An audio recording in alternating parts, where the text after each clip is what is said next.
વિશે જાણવું પડશે. એટલે જાણે ને એટલે ખબર પડે લાઈટ કરો, કે આ તો ડૉક્ટર બાબા સાહેબ આંબેડકર, લાઈટ કરો. સ્ત્રીઓના મુક્તિદાતા, પીડિત પછાત લોકોને હક અધિકાર અપાવનાર, આ દેશનું બંધારણ જેણે લખ્યું છે અને જે આ દેશ જેના આધારે ચાલે છે એના આ ઘડવૈયા છે. એટલે એ જે બુદ્ધિજીવી બાળક છે ને એને એમ થાય કે આપણે આ વ્યક્તિ જેવું બનવું છે. એટલે આપણે એવું નથી કહેતા કે ડૉક્ટર બાબા સાહેબ આંબેડકર જેવું હરેક વ્યક્તિ બની જ શકે, લગભગ શક્ય નથી, પણ ક્યાંક ને ક્યાંક કોઈક બાળક લાઈટ નથી નીકળે થતી, લાઈટ તમારથી હાલે. અને ફરીવાર ઇતિહાસ દોરે અને સમાજનું ભલું કરે. પણ આ રમેશભાઈ જ્યારે 14મી એપ્રિલે આ ફોટો લગાવ્યો ને ભાઈ, એના બીજા જ દિવસે આપણે જસદણ તાલુકા પોલીસ સ્ટેશનના પોલીસ મિત્રો આવી રાત્રે 2 વાગે આ ભાઈને કંઈક ધમકાવ્યા અને ડરાવ્યા કે આપણા જે પીઆઈ સાહેબ છે, કેવું નામ છે પીઆઈ ગોસાઈ. ગોસાઈ સાહેબ, આ પેલા વળધી કોની ઉતરી જાય એવું કહેતા હતા કે આ નોકરી જાય એમ છે, પટા ઉતરી જાય એમ છે, વાઘેલા સાહેબ.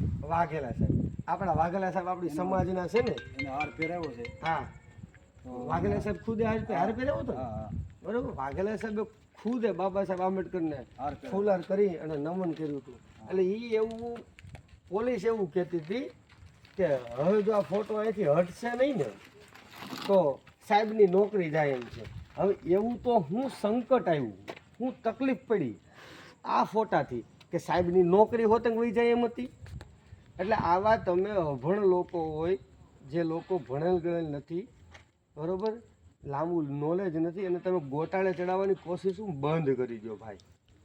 બરાબર, એક વ્યક્તિ ડૉક્ટર બાબા સાહેબ આંબેડકરની વિચારધારા ઉપર ચાલે છે, સમાજને કંઈક સારા રસ્તે લઈ જવાની કોશિશ કરે છે, બરાબર, તો તમે એને હાવ ગેરમાર્ગે દોરવાની કોશિશ કરો છો, આ બિલકુલ વ્યાજબી નથી. એટલે જસદણ તાલુકાના હાલના જે કંઈ પીઆઈ છે એ પીઆઈને હું કહેવા માગું છું કે સાહેબજી આ ફોટો હવે અહીંયા અમે પાછો ફરીવાર લગાડ્યો છે, અમારે અમરેલીથી છેક ધક્કો થયો છે.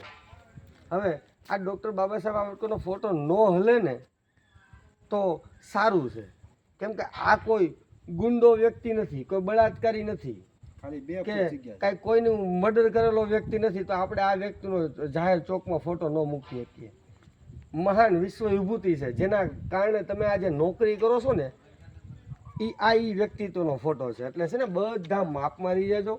અને આ રમેશભાઈ છે ને, આ રમેશભાઈને કોઈ મહેરબાની કરીને દબાવવાની ન કરતા, બરાબર, એક પણ વ્યક્તિ દબાવવા આવતા નહીં. અને જ્ઞાતિવાદી જે પોલીસ મિત્રોને કહેવા માગું છું કે જે જ્ઞાતિવાદી કીડાવે તમને પ્રેશર કર્યું ને એને કહેજો કે નરેશવાળા આ ફોટો મૂકવા આવ્યો છે, બરાબર. એટલે તમે કોઈ નાના માણસોને જેને ખ્યાલ નથી પડતો ને દબાવવાની કોશિશ મેકી દો, બરાબર. અને ડૉક્ટર બાબા સાહેબ આંબેડકરથી તમને તકલીફો શું છે, તમારા પેટમાં પાણી શું રેડાય છે ને એ અમને સમજાતું નથી. એટલે છે ને હવે જે કંઈ કરો ને એ મર્યાદામાં અને માપમાં રહીને કરજો. ક્યાંક અમારે અમરેલીથી પાછું અહીંયા આંદોલન કરવા ન આવવું પડે. એટલે આ બધું ધ્યાનમાં રાખજો. ને આ બાબા સાહેબ આંબેડકરનો ફોટો મૂક્યો છે ને તો ક્યાંક છે ને કોઈક સમાજની અંદર સારું વ્યક્તિત્વ ઊભું થાય, આ વ્યક્તિને જાણશે ને ત્યારે. નાલાયક લોકો આ વ્યક્તિથી ઊભા નથી થાય એમ. એટલે નાલાયકો હોય ને એ આ વ્યક્તિત્વથી દૂર રહે. એટલે આપણે સમાજમાં છે ને કોઈક સારા છોકરાઓ જે ઇતિહાસ રચે, કાંઈક દેશનું નામ રોશન કરે, એના પરિવારનું નામ રોશન કરે, ગુજરાતનું નામ રોશન કરે, આપણે એવા બાળકો ઊભા કરવાના છે. તો આવા વ્યક્તિત્વ એની સામે નહીં હોય ને તો એવા બાળકો ઊભા નહીં થાય. પછી દારૂ વેચવાનું, ગુંડાગર્દી કરવાનું આવું તમે શીખવાડવું હોય ને તો એવું ક્યાંક ચોકમાં એના ફોટા મારજો, આ દારૂની કોથળી લટકાડી દેવી, હું તલવારું બલવારું જાહેર ચોકમાં લટકાડી દીધું. એટલે એ છોકરા એવું શીખે. જો એ જ સારું લાગતું હોય ને તો. એટલે જે કંઈ કરો એ બધું મર્યાદામાં રહીને કરજો. અને વધારે વાત નથી કરતો, પણ આજે અમે હવે રમેશભાઈ તમે 2 શબ્દ બોલો. મેં સાહેબને એટલું કીધું કે સાહેબ આ 2 ફૂટની જગ્યા છે. જોશથી મેં સાહેબને એવું કીધું કે સાહેબ આ ખાલી 2 ફૂટની જગ્યા છે. જો 2 ફૂટમાં જો આ લોકો નડતા હોય બાબા સાહેબ, તો ભૂલથી એમ બીજાના ઘરે વૈયા ગયા હોય, ભૂલથી એની જમીનમાં પગ દીધો હોય તો અમારી પર એ શું હાલ કરે તે વિચારો. એ માનસિકતા વિચારો.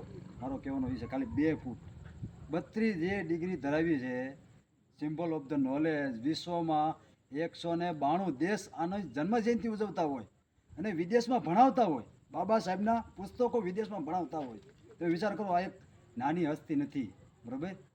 આ એક આપણે સારા માર્ગે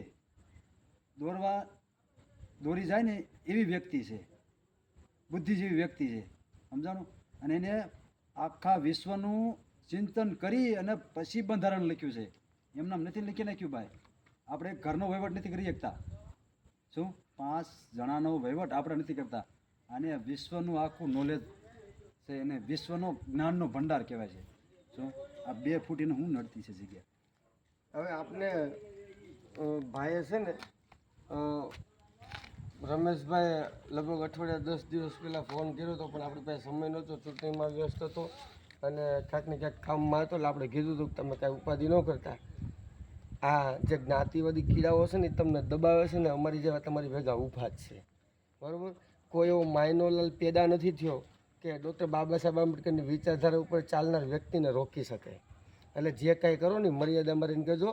આ રમેશભાઈની યાર અમે આખો સમાજ ઊભા છીએ, અને જો કાંઈ આડાવડું થશે ને તો વડોદ ગામની અંદર, તમારા ગામની અંદર ક્યાંય અમે છે ને જગ્યા નહીં રહેવા દઈએ, એટલું સમાજ અમારો ભેગો કરીને બતાવશું. એટલે રમેશભાઈ વડોદ ગામની અંદર રહેશે, એકલા નથી. આખો અનુસૂચિત જાતિ સમાજ અને જે કોઈ ડૉક્ટર બાબા સાહેબ આંબેડકરની વિચારધારા ધરાવે છે એ દરેક વ્યક્તિ રમેશભાઈની સાથે ઊભા છે. એટલે હવે આ ફોટો હટાવવાનું મહેરબાની કરીને કોઈ એવા કાવતરા ન કરતા, ષડયંત્રો ન કરતા. આ ફોટો રાખવાથી તમારા કોઈનું કાંઈ બગડી જાય એમ નથી. તમારા મગજની અંદર જે જ્ઞાતિવાદી કીડા ભર્યા છે ને એ કીડા આ વ્યક્તિત્વ કાઢી શકે એમ છે, ને તમારા બાળકોને કાંઈક મગજ સુધારી શકશે. એટલે જે કાંઈ કરો એ માપ મારીને કરજો. જય ભીમ, જય સંવિધાન.